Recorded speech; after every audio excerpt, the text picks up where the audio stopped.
The Prince of Wales, according to sources close to him, will be incensed that the video from a notorious interview with his late mother, Princess Diana, conducted by veteran BBC journalist Martin Bashir, was used in Harry and Meghan's new Netflix docuseries.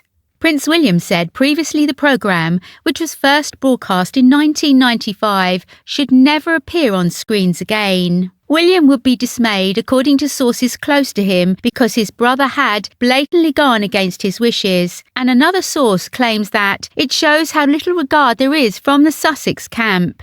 Clips of Diana speaking to the BBC journalist in their contentious 1995 interview are aired halfway through Meghan and Harry's Netflix documentary. After a devastating assessment by Lord Dyson last year, it was determined that the corporation had covered up Bashir's dishonesty in securing the interview and had fallen short of high standards of integrity and transparency. The Prince of Wales had called for a boycott of the programme. Prince William will be furious, according to sources close to him, that his brother seemed to disregard his request that the Panorama interview never be aired again, according to the Mirror. Sadly, once more it shows the gulf between the two brothers couldn't be wider. Harry, describing his mother's difficulties with press encroachment, says before the clip is shown, "I think she had a lived experience of how she was struggling living that life. She felt compelled to talk about it, especially in that Panorama interview. I think we all now know that she was deceived into giving the interview, but at the same time, she spoke the truth of her experience." In the snippet from the Panorama interview used in the Netflix episode, Diana is shown saying, "I still to this day find the interview daunting and phenomenal because I actually don't like being the centre of attention. When I have my public duties, I understand when I get out the car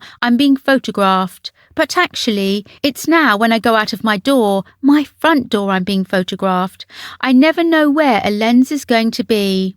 According to a study by Lord Dyson, the BBC fell short of high standards of integrity and transparency in covering up Bashir's dishonesty in securing the interview. When the journalists fabricated bank records and presented them to Earl Spencer, Diana's brother, to get access to Diana in 1995, the BBC producers' guidelines were violated in a serious breach, according to the investigation. Following the publication of the report, William delivered a harsh statement in which he declared, "It is my firm view that the Panorama programme holds no legitimacy and should never be aired again. It effectively established a false narrative which for over a quarter of a century has been commercialised by the BBC and others."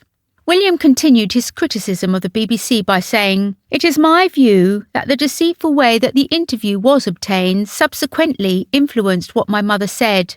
The interview was a major contribution to making my parents' relationship worse and has since hurt countless others. It brings indescribable sadness to know that the BBC's failures contributed significantly to her fear, paranoia and isolation that I remember from those final years with her." Meanwhile, Harry responded to the news by expressing his serious concern about the fact that Bashir's style of journalism was widespread today and bigger than one outlet, one network, or one publication. A culture of exploitation and unethical practices ultimately took her life, he continued. The BBC apologised for the circumstances surrounding the Panorama interview in a letter to the royal family. Tim Davie, the Director General of the BBC, declared in September of this year, "Now we know about the shocking way that the interview was obtained, I have decided that the BBC will never show the programme again, nor will we licence it in whole or part to other broadcasters.